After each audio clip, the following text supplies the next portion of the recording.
รถพี่น้องเอ้ยเพิ่นก็มาพอดีเลยเนาะเถอะทั้งเวลาก็ได้บอกเพิ่นก็มาพอดีเลยเนาะพี่น้องเนาะมา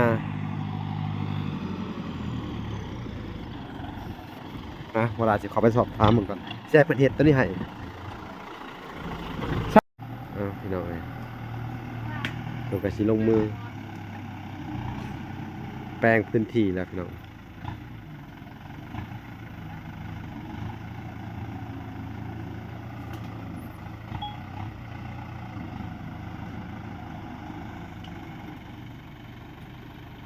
ต้มพกเอาลงบ่ละเอาไว้ยังไงใครบ่ลงบ่เป็นห่มเนาะมันเป็นห่มบ่มีบ่ไก่นอนเนาะแม่นคนเอาลงบ่คนเอาลงมาเลย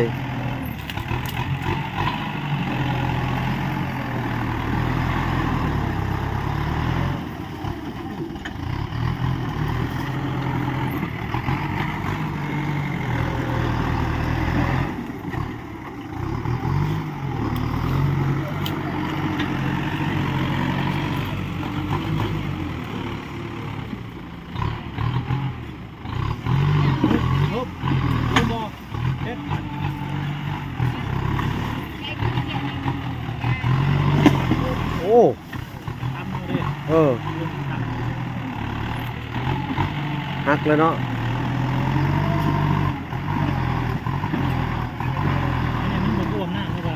แม่นลมความข้างของแก่นเด้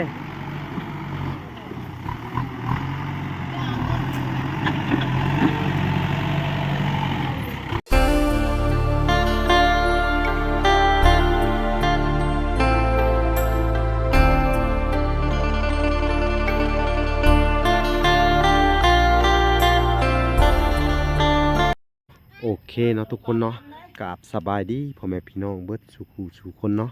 กันยินดีเข้าสู่ช่อง YouTube เบาหละสายบุญคุณธรรมคือเก่าเส้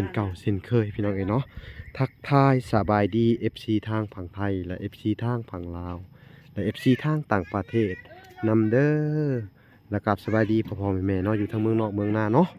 เบาหละก็จะมาเบิ่งทางไอ้แก้ววันเนาะทาสีพี่น้องโอ้แล้วเราบ่ไอ้แก้วนี่แล้วแหละงามเนาะเพราะว่าอันสีมื้อนี้กะทางไอ้แก้วเพิ่นก็ปรับเปลี่ยนสีใหม่พี่น้องเนาะก็มีทางอันเนาะก็มีทางแม่ถอนแก้วคือเก่าพี่น้องแรกๆว่าเพิ่นใช้สีขาวเนาะแต่อันเพิ่นก็มาเปลี่ยนใจใหม่อีกทีนึงพี่น้องเนาะเพราะว่าสีขาวเพิ่นว่ามันบ่ค่อยเด่นปานใดพี่น้องหรือว่าบ่ค่อย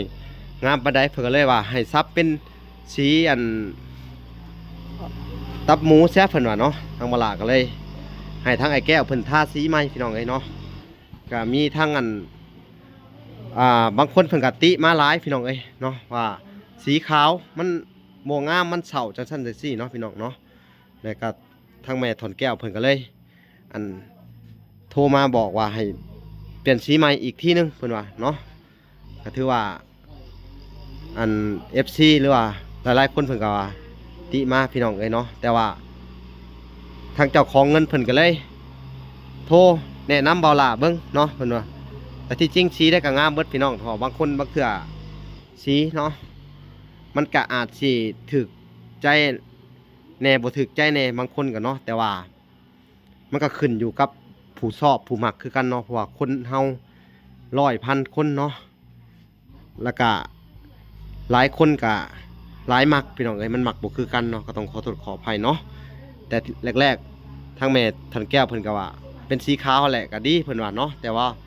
หลายๆคนเพิ่นติชมมาเพิ่นก็เลยเปลี่ยนเป็นสีนี้เนาะแต่ว่าสีนี้ก็น่าจะเป็นสีสุดท้ายเนาะพี่น้องเนาะงามสมใจเลยพี่น้องก่อนอื่นเบิดก็ต้องขอบคุณผู้ที่ชื่อสีเนาะก็คือแม่ทันแก้วพี่น้องเนาะก็ถือว่าเพิ่นเป็นอันเจ้าภาพหรือว่าเจ้าศรัทธาเนาะหรือว่าเป็นผู้อุปถัมภ์ค้ำสู้ไอ้แก้วเนาะเพิ่นให้ใส่สีหยังเขาก็ใส่สีนั่นเนาะเพราะว่าเพิ่นก็เป็นผู้อุปถัมภ์เนาะพี่น้องค้ำสู้เนาะ ทางไอ้แก้วพี่น้องเอ้ยซื้อสีแล้วก็เฮ็ดทุกๆสิ่งทุกๆอย่างในเฮือนนี่เนาะพี่น้องก็ถือว่างามสีนี่สีเปลี่ยนสีนี่ก็ถือว่างามเนาะเพิ่นก็ตามใจ FC พี่น้องเอ้ยเนาะนี่โอเคเนาะเวลาก็สิได้ไปติดตามทางรถรุดต่อไปเลยพี่น้องโอเคเลยเนาะอู้พี่น้องป่านนี้ตัดภาพมาอยู่ทางอันรถพี่น้องเอ้ยเพิ่นก็มาพอดีเลยเนาะเถอะทางเวลาก็ได้บอกเพิ่นก็มาพอดีเลยเนาะพี่น้องเนาะมา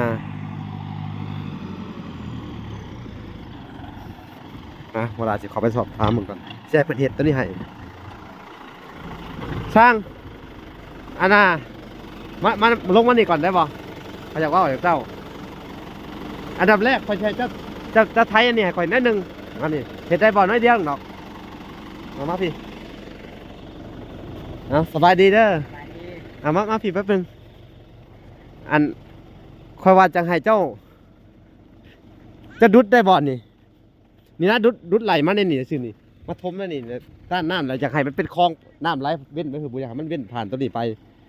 เฮ็ดให้น้อยหนึ่งได้บ่ได้เอาน้อยหนึ่งก่อนฮะแล้วตัวนี้ก่อนบ่ยันว่าเจ้าแลนกระเทือนมาแลนมันแล้วก็ดุดเลยปูดไปสิเลยแล้วก็มาดุดมาแป้งอันนี้นี่อันนี้นี่นั่นเนี่ยบ่อยากให้น้ำมันไหลผ่านไปนี่แล้วแป้งหน้าให้เลยให้มันเป็นคลองน้ำไหลไปฝุ่นเดียวได้บ่น้อยหนึ่งดอกเราจะกินข้าวโอเคเอาพี่น้องมิตรว่าจะแลนมาเถอะเด้อมาพี่น้องเพิ่นก็มาแล้วเนาะ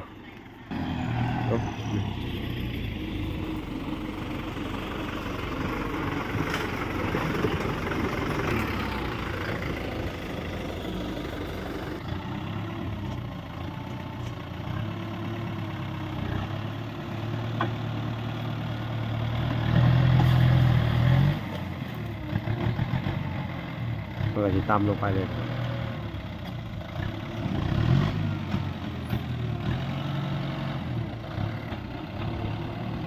กับพอดี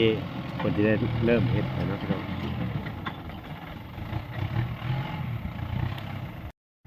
พี่น้องเลยเราก็สิลงมือแปลงพื้นที่แล้วพี่น้อง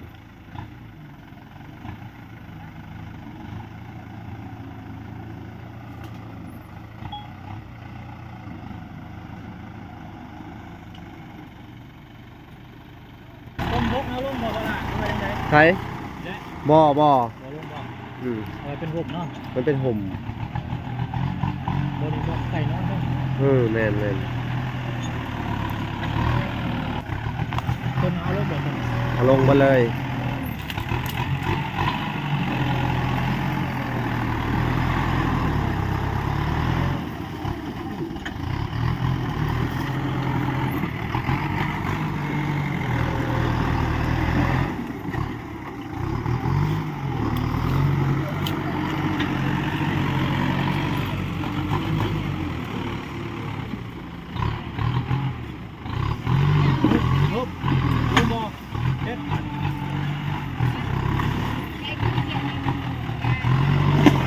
โอ้ฮักเลยเนาะ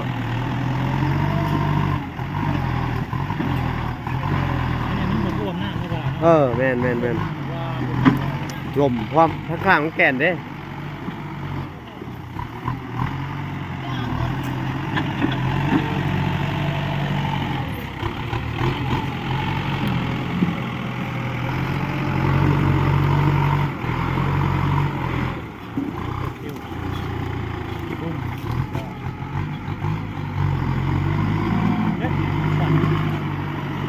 ดินเหนียว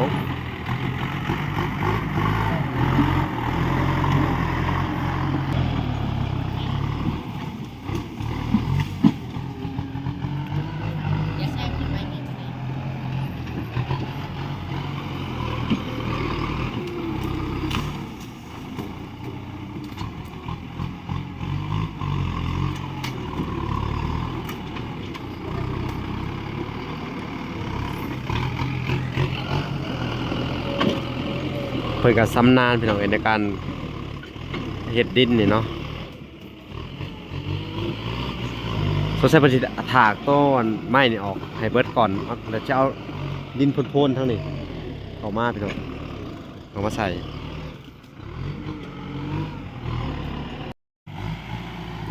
ไปแล้วพี่น้อง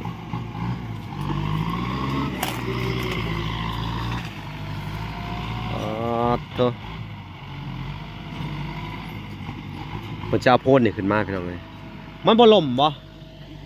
ข้างล่างเนี่ยมันล่มคนบัดตกเนาะอ๋อดินตัวนี้มันแข็งพื้นเนาะมันโมเมนดินบวมพุ่นพี่น้องเลยดุดไปแล้ว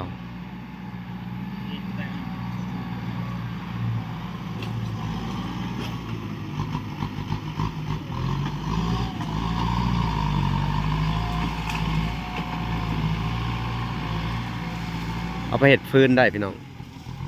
รอมันแห้งให้แก้วไปเอาพันเป็นฟืน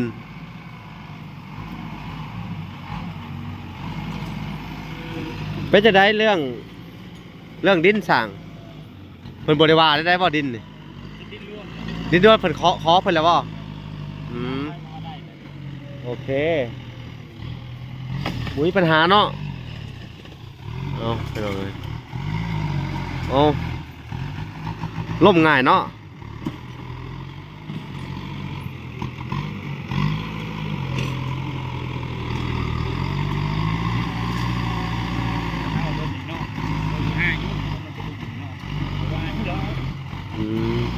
โน้นตัวนี้ได้บ่โน้นตัวนี้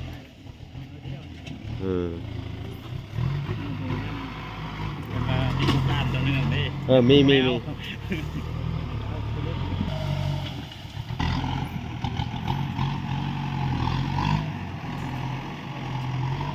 บัดนี้เพิ่นสิได้ไถขึ้นมาว่าซะไถขึ้นมาแล้วจังรุดยู่ขึ้นมาเนาะ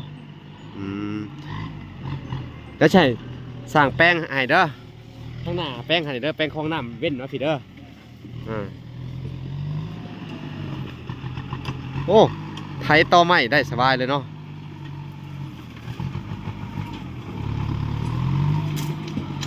ห้างไม้ขาดเป็นตุ้ยเลยเนาะก็ห่างไม้ได้ฮะเช็ดอันตรายแล้วนะ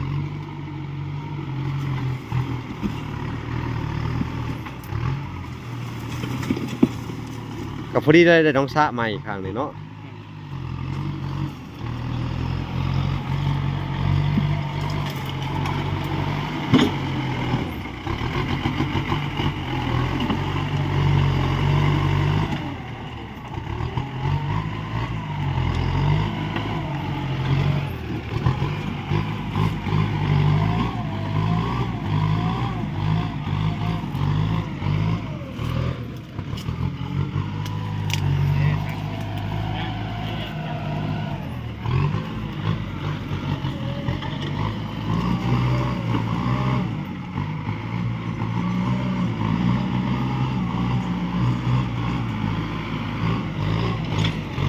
อุ้ยพี่น้องเลยหลบฟัน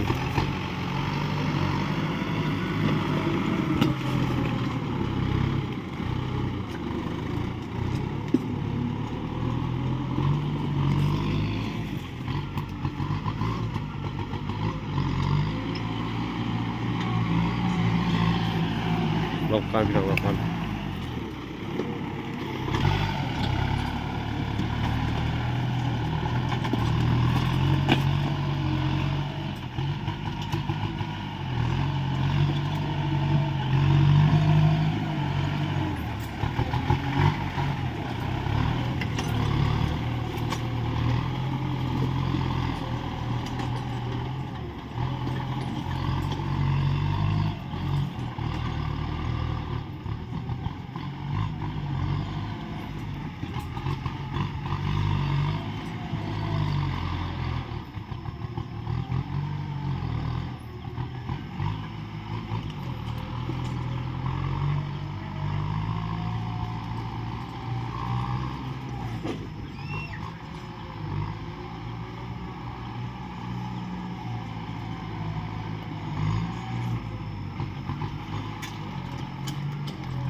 ซูเปอร์รถเพิ่นก็สิดัน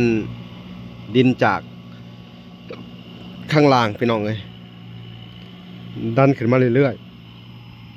ๆมันก็จะดันช่วงนั้นดันขึ้นมาเรื่อยๆจนกว่าจะสูงได้เนาะนี่พังเบิ่งเบิ่นเห็น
ไอ้แก้วเพิ่นก็สิเอา ขวด อันนี้แบบ มันเป็นอันนี้เลยเนาะ โล ขวดเบียร์ขวดอะไรนี่ โลละ30เลยประมาณนี้แหละ สปอนเซอร์ได้เก็บไว้เบิดเลยนี่ โล แต่ว่าเจ้าแยกกันพลาสติกแม่ โล เจ้าแยกออกนี่ แม่นใช้ยังไม่ได้ เออ เอาแต่หน้าเอาเรื่องไปก่อน เอาสบายดี เป็นอะไรหลดมาเลย ดีใจ ดีใจบ่ โดยที่ได้ปลูกผักปลูกหญ้า ที่ได้ปลูกผักปลูกหญ้า โดยพอได้ขาย อืม ต่อไปนะนะ โดยคำว่าห่มพี่อืม โดยดีใจ เพื่อเราสิเอาคนข้างหน้าเราสิแบบแล้วถ้าแล้วมื้อนี้มื้ออื่นคอยสิปลูก อื พวก ม มักทั่วมักแตงมักอึอะไร ขาคิงที่เฮาอันคนออกไปอะเนาะ โดยพอได้ ต้นมะม่วงบางอย่างเนาะ ได้กินแน่ขายแน่ อืม ขายแน่นั่น โด แห ย ละเขาไปส่งอย่างอื่น เพิ่นมาส่งปูนส่งทราย โดยแม่น นี่พี่น้องเอ้ยนี่พี่น้องมันก็จะดุดขึ้นมาทีละหน่อยทีละหน่อยเดี๋ยวมันก็เต็มเอาเองพี่น้องเอ้ยจะให้เป็นไล่เฉลี่ยดินน่ะเนี่ยนี่เนี่ย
โอเคนะทุกคนเพิ่นก็ได้มาส่งบล็อก แล้วก็ปูนพี่น้องเอ้ยเนาะเพิ่นก็ได้มาส่งปูนพี่น้องเอ้ย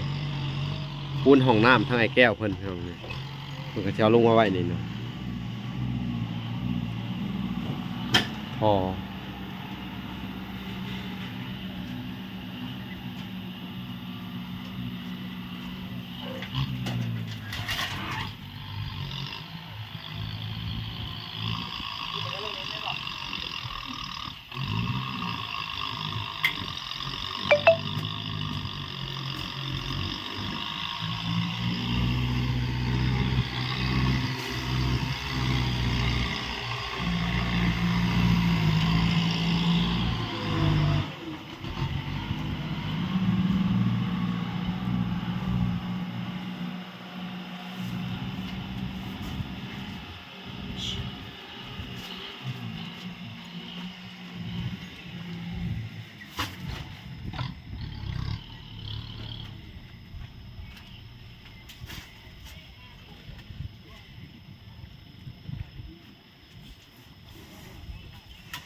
ป .10 ลูกปลา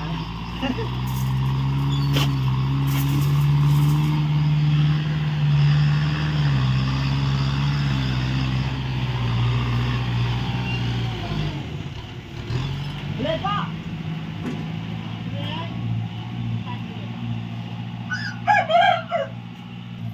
ทางสวรรค์เพิ่นก็เฮ็ดพญาในร่างหมอบ่มื้อนี้เฮาสิไปกะเกียมมันอันนั้นเนาะ โดย ขึ้นเฮือนใหม่คือว่าประเภทนี้ทุกเจ้านี่บ่ให้เอาไก่บ่ไว้นะบ่ให้เฮ็ดลาบอิหยังนี่บ่เว้าดูเกี่ยวกับการขึ้นเฮือนนี่ เอาแต่ขนมอันนั้นเอาแต่ข้าวปุ้นแล้วก็ของหวาน ของหวาน แล้วก็เอาไก่2โต๊ะมาปลูกทางที่เห็นเพื่อน แล้วก็พวกผลไม้นี่ได้เนาะ ผลไม้ได้ ได้ผลไม้แล้วก็พวกไข่ต้มอิหยังนี่ได้เนาะ โดย นั่นจะเอาเป็นนี่เนาะแต่ว่าเฮาบ่มีลาบเนาะ โดย เดี๋ยวเราก็จะได้เสนอทางอันแม่ตู้เพิ่นเนาะเพิ่นก็แนะนำให้เฮามาเฮ็ดว่ามีต้องมีลาบมีก้อยมีหยังเพิ่นว่ามันจะดีแต่เฮาจะได้ไปบอกเพิ่นว่าประเภทนี้ทุกเจ้าให้บ่ให้เอาอันนี้เนาะ โดย อืมอืมเอาพี่น้องเอ้ยทางรถดันดินเพิ่นก็ดันไปเรื่อยๆพี่น้อง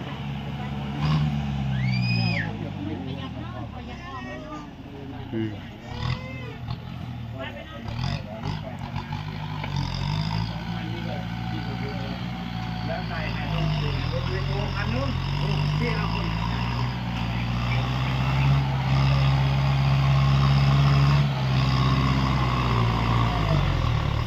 นั่นแหละเอาเป็นลักษณะจะเป็น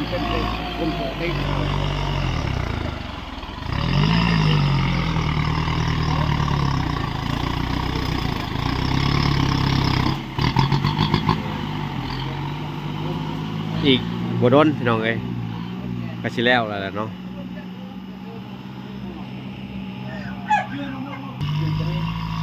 ดูเลยกูบอกเราดูเลยกูปันโปเกีย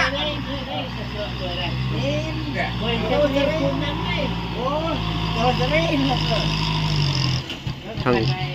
อะไรเนาะวัสดุก่อสร้างเกี่ยวกับห้องน้ำเพิ่นก็มาส่งเนาะพี่น้องเนาะว่าจะเป็นนั่นปูนแล้วก็ไอ้วงกบพี่น้องเอ้ยวงกบ